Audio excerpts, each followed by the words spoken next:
Mark. And I'm Maxwell. Welcome to Seriously Cereal. If you noticed, I didn't say it at all.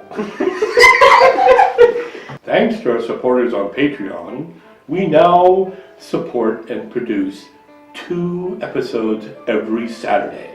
You can support the show for as low as $2 a month, and you'll get awesome rewards. Do you like your cereal with milk? Then you are a spooner. Or do you prefer it without? Then you're a snacker. And today's cereal is... Unicorn cereal. So, you guys may have noticed that today I am joined by Mark. He is one of our patrons from Patreon, and I am so glad that you could come here today.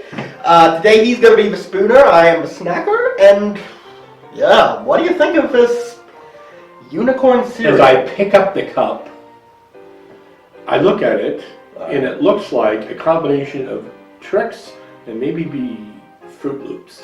Fruit Loops. That, right off the bat, I think of Fruit Loops, not going to lie.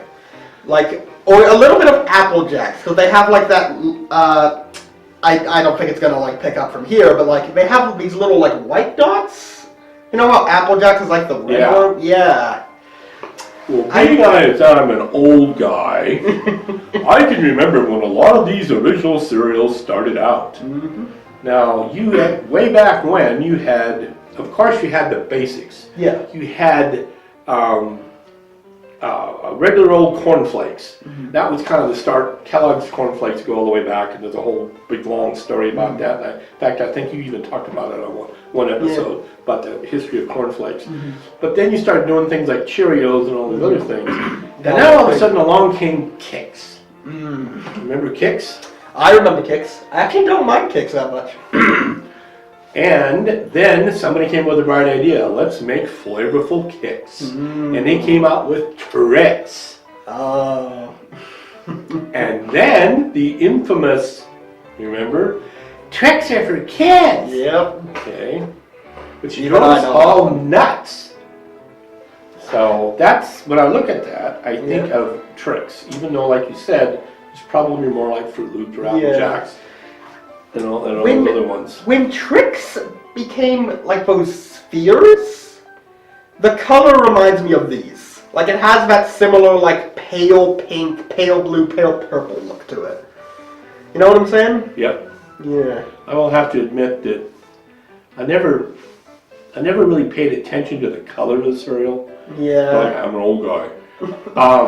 I was always fixated with stuff like, of course, cornflakes then became Frosted Flakes. Yes. And then, Sugar Crisp before they had to make it Honey Crisp. Right. But I always went for the flavor, even though all they were doing was taking basically puffed wheat or puffed rice and putting sugar on it and making it a sugary cereal. Yeah. Back then, I still, that's what I looked for when I was growing up is, oh boy, I was not one of these people that would eat cereal necessarily on Saturday mornings. I was just all of a sudden, I'm going to go and have a bowl for lunch, something like that.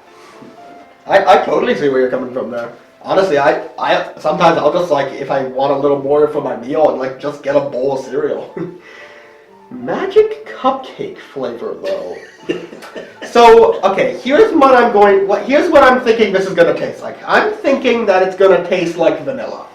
Like magic cupcake, I don't know what that's about, but I'm just assuming it's going to be more like a vanilla cupcake flavor.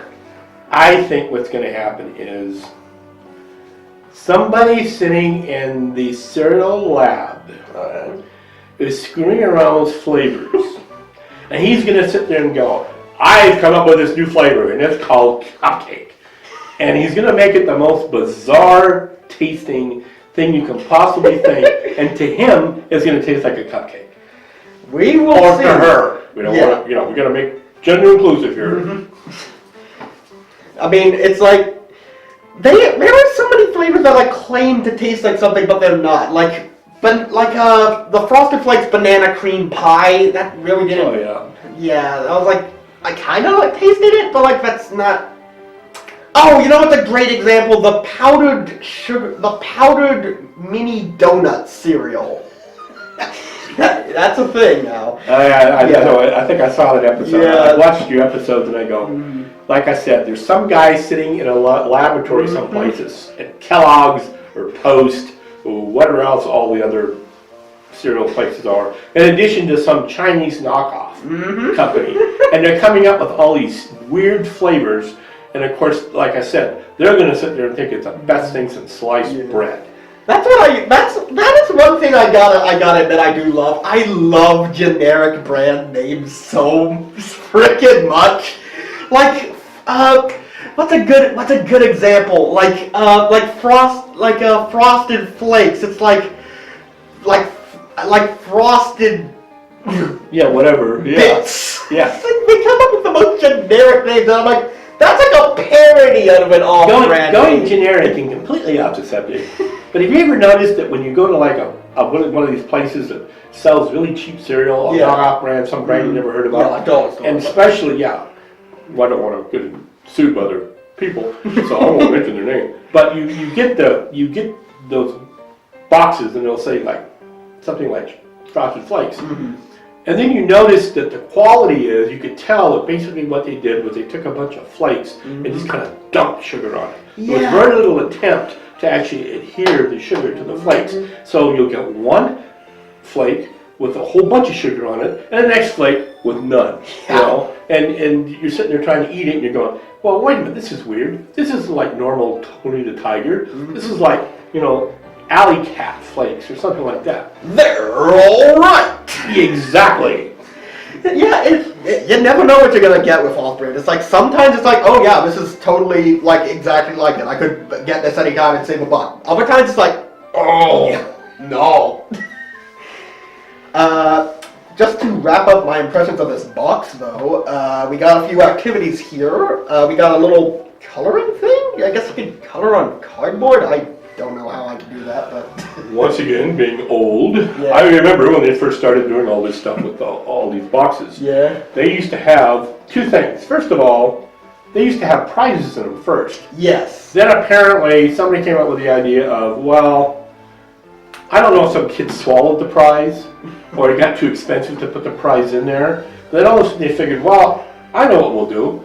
We'll do stuff like puzzles and mazes and stuff in the back of the thing. Yeah. And so that's what this is now. You can draw, but what they should do, if they really wanted to be nice, is they would actually put like a little crayon set or something like that. But then possibly the kids would eat it and swallow it, and then they would sue the company. Yeah, like somebody would take it to the store, and then they would be like, we're losing money on this. Exactly, But it is cool. I mean, I have a friend of mine whose daughter is just ape about unicorns. A lot of people are these days. Exactly. So I understand why they did this. And it is kind of cool that a kid, plus, the sneaky thing is, parents out there, give them the crayons or give them the coloring book. You give this to them and they don't bother you for at least 15, 20 minutes while they're eating breakfast. And then you can run around and do what you want. It's much better for parents these days because when I was a boy, they still included like books. So there was like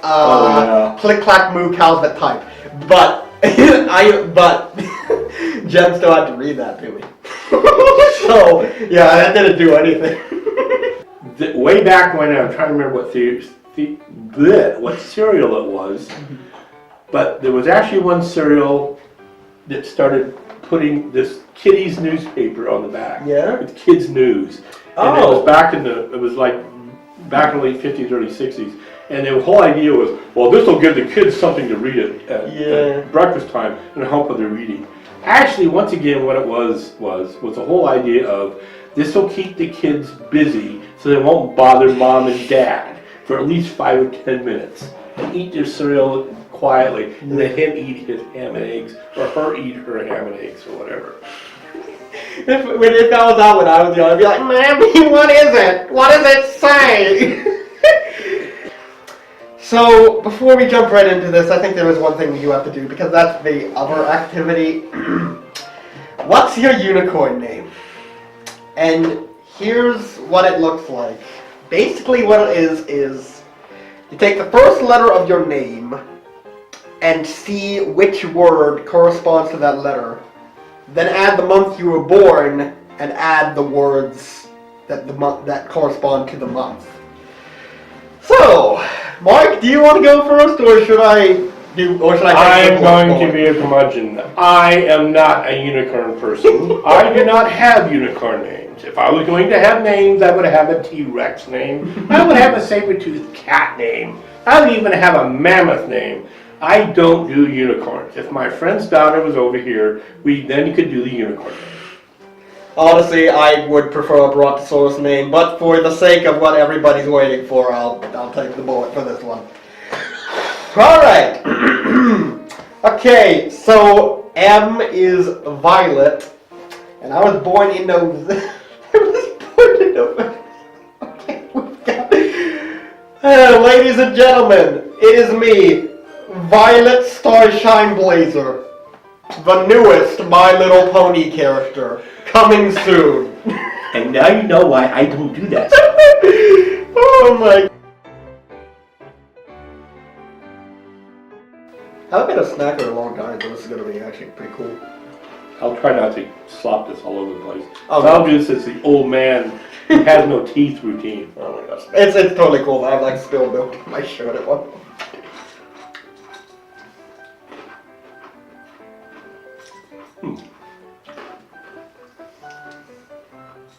Not a lot. I think I expected these to be a little denser. Actually, not as like dense as I thought they'd be. They're more like a Cheerio, like they're a little hollow on the inside. You know what you said Yeah. in the very beginning about somebody trying to do a vanilla taste? Mm-hmm. That's what they did. Rather than having the scientists in the lab come up with some great new flavor, they grabbed the old standby. Let's get something that tastes a little bit like vanilla, but maybe just a hint of peppermint or something like that. Yeah. But primarily vanilla. So you were spot on. You must have a lot of experience with cereal. I honestly kind of do, not gonna lie. Like, I don't know what it was, but like vanilla cupcake, that flavor I know of from many things. Well, I know you had the show there about all the vanilla flavors, and every time I saw that, back in the day, I remember vanilla wafers used to be called vanilla wafers. Yeah. And somebody then came and sued them and said, you don't have enough vanilla in there to call them vanilla wafers. So you're going to change it to this funny little apostrophe vanilla. So everything's now vanilla cookies. Yeah. Because it's not true vanilla. Why are people so petty to sue over such stupid things?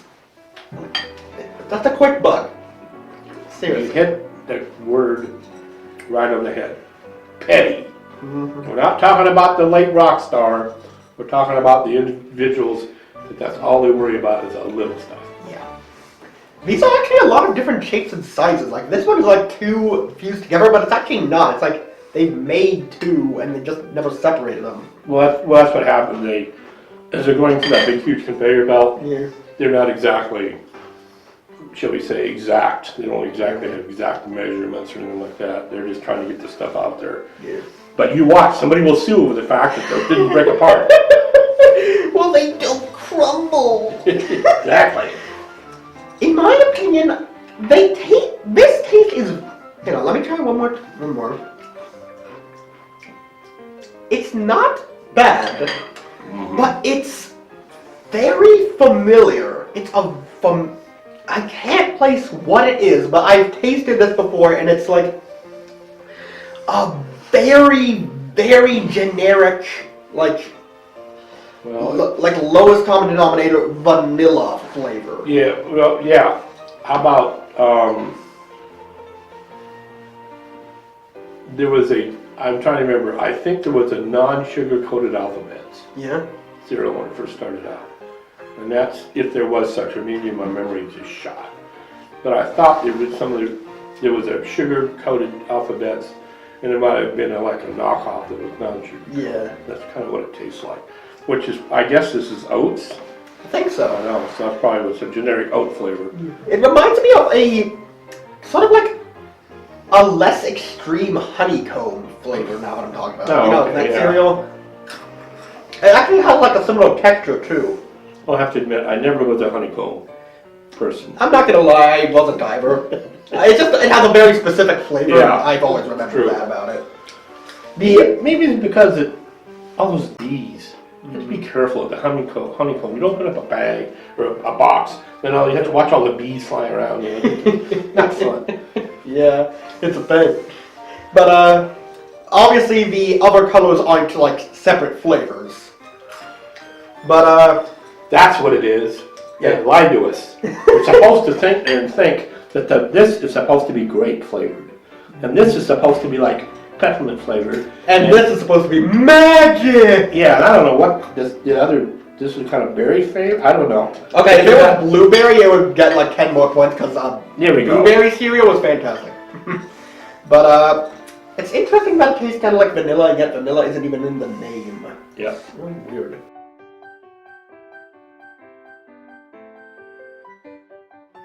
Scoring segment. As a spooner, Start. I will have to say that this is like a generic 3. Alright. It didn't make me gag, but it wasn't the most flavorful thing I've tasted. Yeah. Like we were talking about, the fact that it's more of a bland vanilla, and I will have to admit I would much prefer like a Sugar Smacks or something like that had a little bit more, bite to it. Yeah, like an actual like sugar taste and not just like... Yeah. Yeah, but of course they're trying to be healthy now, so they're trying to cut down on the sugar. Yeah, but I think they kind of hit me kind of late in life. It's too late for me to be healthy. So, they could just throw some more sugar in it if they wanted to. Well, I'm still young, so I don't really care about being healthy, and I gotta agree with you there. I think this needed to be a little bit sweeter. I mean, when you call something magic, you kind of make it pink. I mean, you kind of expect it to be a little bit sweeter than this was. I mean, it was like pretty powdery, not gonna lie. It basically just is like a watered down honeycomb, which I wasn't that much of a fan of to begin with. This is completely middle of the road for me. As a snacker, I'm also gonna give it a 3. This isn't nothing magic. You'll see what I did there. But yeah, it's not my new favorite, but it's like, if the kids like unicorns, and give it to them. They don't like gag and vomit on the floor or whatever. So now that would be a magical unicorn. Puke rainbows. There you go.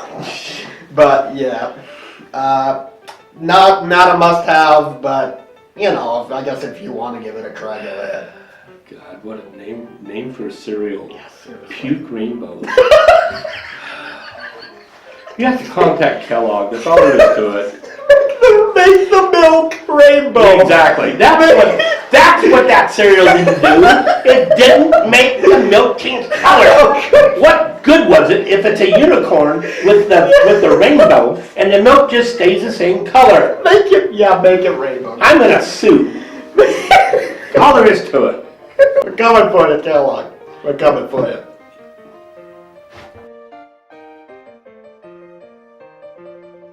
Do you have an opinion on the cereal? Have you tried it? If you have, please comment below. And if you'd like to support the show and you like what we're doing, then head over to patreon.com/seriouslycereal and, pledge $2 a month. You'll get awesome rewards, a monthly drawing from me, and you'll be able to talk with me daily. Thanks for watching. I cough.